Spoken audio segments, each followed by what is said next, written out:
novamente, dando continuidade aqui à questão da poluição, da contaminação, ou seja, dos impactos ambientais. Né? A gente falou no outro vídeo sobre eutrofização, que é uma forma mais comum de poluição das águas. Então, só para relembrar e acrescentar que a eutrofização ela se dá pelo aumento da matéria orgânica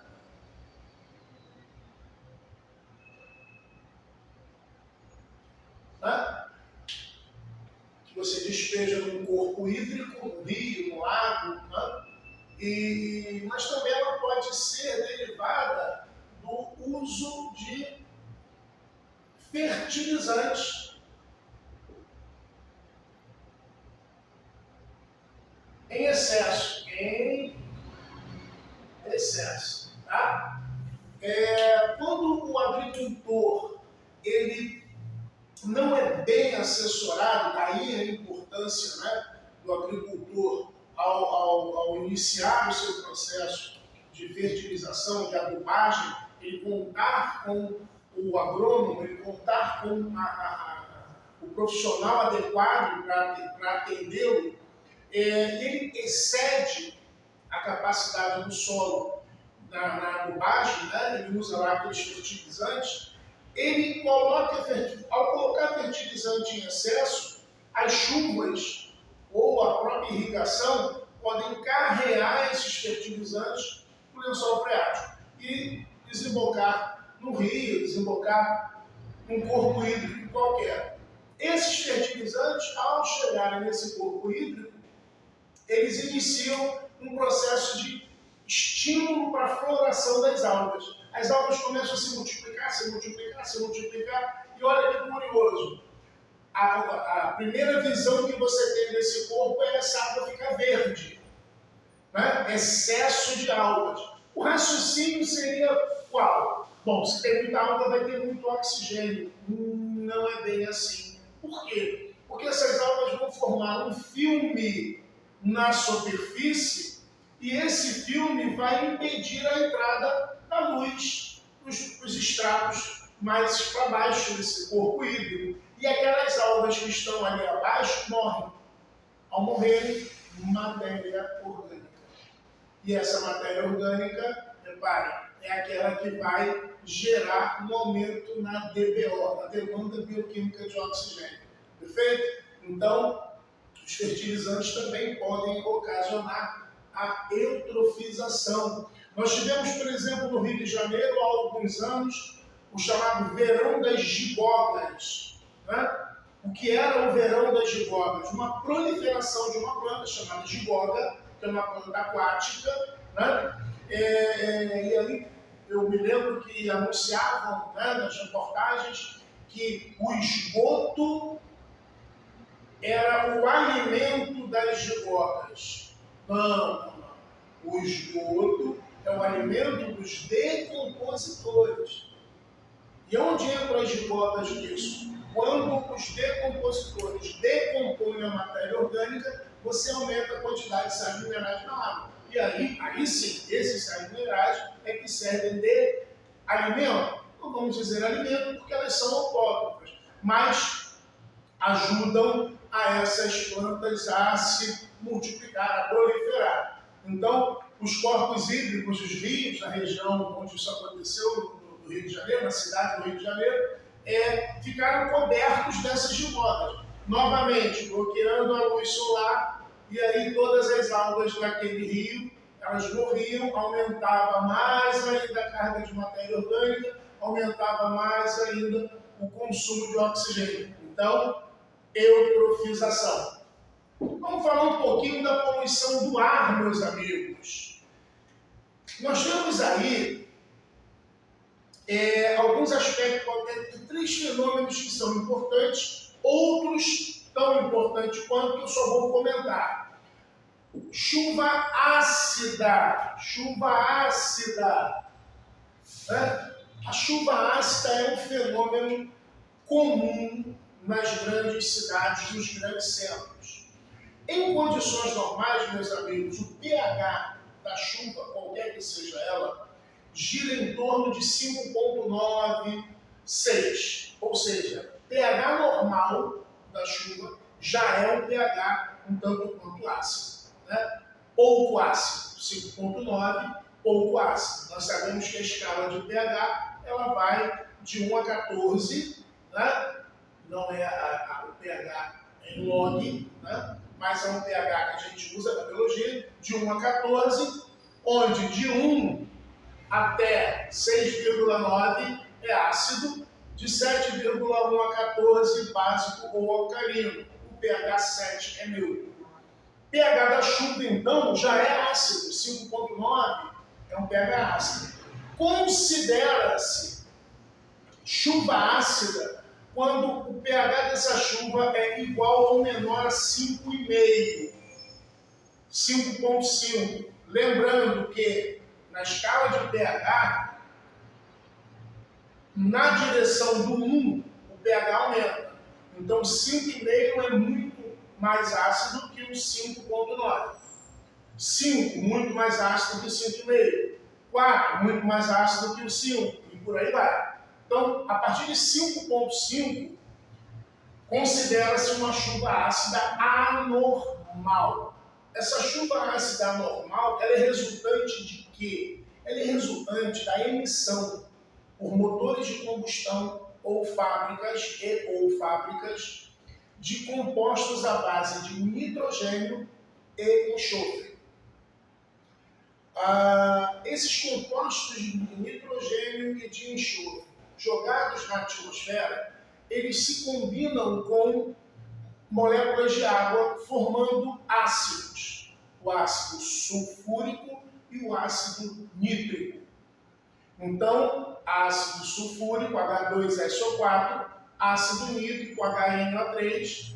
Esses ácidos são ácidos que podem provocar a corrosão, olha isso, a corrosão de estruturas metálicas, de estátuas, de monumentos, de prédios. E a médio e longo prazo, os danos podem ser ainda maiores a ponto de afetar a estrutura dessas situações, desses prédios, desses monumentos, dessas esculturas. Então, a chuva ácida é um fenômeno perigoso. Você não vai se queimar ou ter lesões tomando banho de chuva. Não é isso. É progressivamente as estruturas que ficam expostas a essa chuva ácida nas grandes cidades. Certo? Então, chuva ácida. Buraco na camada de ozônio. Amigos, o ozônio é um gás. Né? O ozônio é o famoso A3.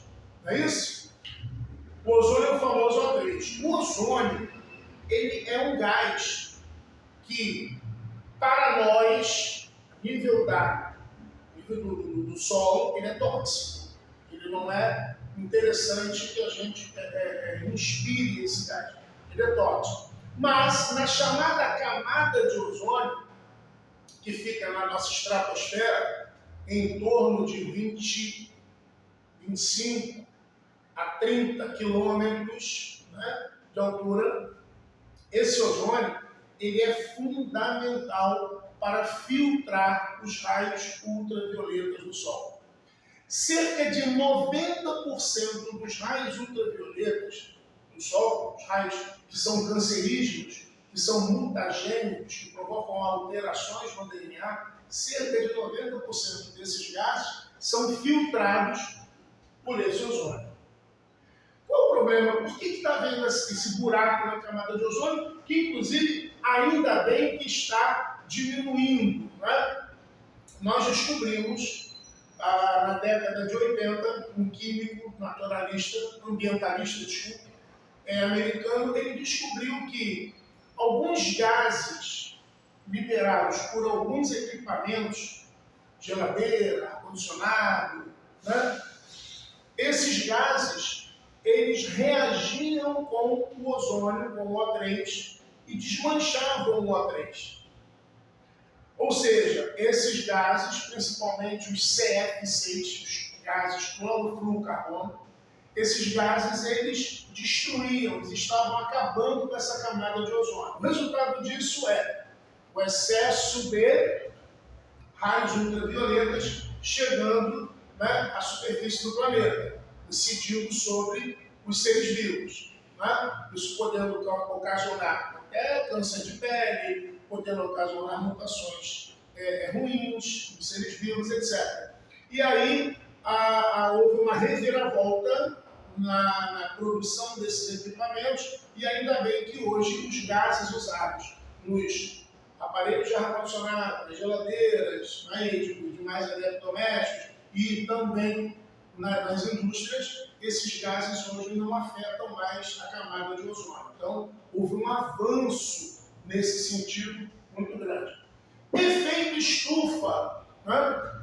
A gente vive falando do efeito estufa. O efeito estufa é bom ou ruim? E aí você conversando com as pessoas, não, o efeito estufa é ruim. O efeito estufa é ruim. Não.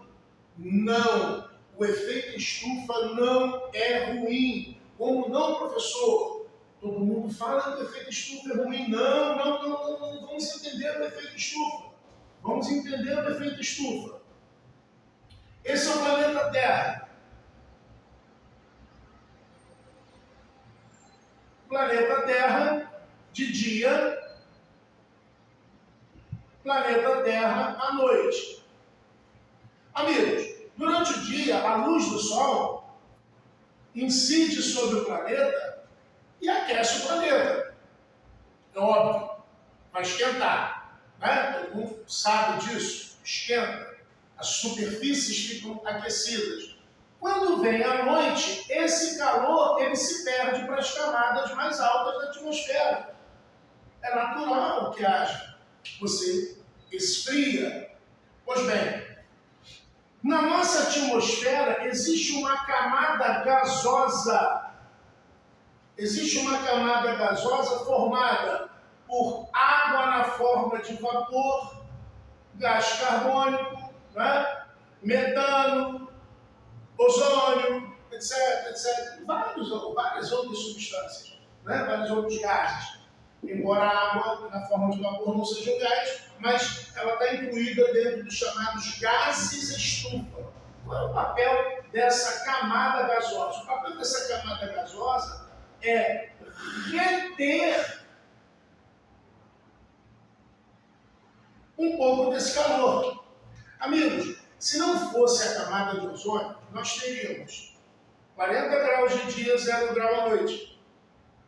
O tempo todo. 40 graus de dia, 0 grau à noite. O tempo todo. O efeito estufa, ele diminui a diferença entre as temperaturas do dia e da noite. E isso é bom? Isso é ótimo. Isso é ótimo. Calcula-se que de 30% a 40% das espécies de seres vivos hoje não resistiriam a essa diferença enorme de temperatura entre dia e noite. Ou seja, o efeito estufa garante uma parcela significativa da nossa biodiversidade. O problema está na intensificação do efeito estufa. Então é importante frisar isso. Não é o efeito estufa que é prejudicial. O que é prejudicial é a intensificação desse efeito estufa. Perfeito? Então, quando você intensifica, quando você engrossa essa camada gasosa, você diminui mais ainda a temperatura, ou seja, você promove um aquecimento maior do planeta. Vou repetir, você promove um aquecimento maior do planeta. Do ponto de vista da climatologia, o planeta enfrenta a cada 70, 80 mil anos fenômenos conhecidos como ciclotemais. Ciclotemais, que são aumentos naturais e diminuições naturais de temperatura. Então, vamos colocar tudo na conta do efeito estufa? Para os vestibulares, sim. Mas, na prática, isso é alvo de discussões por inúmeros climatologistas espalhados pelo mundo. Perfeito? Então, o problema não é o efeito estufa, o problema é a intensificação do efeito estufa. E dentre os gases estufa, o gás carbônico é um deles. Perfeito? Só para a gente poder entender por que o deserto é muito quente de dia e muito frio de noite. Porque não há vapor d'água na atmosfera. A água retém esse calor. A água ela tem um fator de retenção de calor, como o gás carbônico também. Fator de retenção de calor. A água retém. Como não há vegetação, não há evapotranspiração. Se não há evapotranspiração, não há água transitando na atmosfera. Se não há água transitando na atmosfera, todo o calor que o Sol recebeu durante o dia naquele deserto, ele perde para o ambiente. Perfeito? Então, já já a gente volta com um pouquinho mais sobre poluição. Vamos falar da poluição do solo, né? Vamos falar da visual, da medicamentosa também. Até já, gente!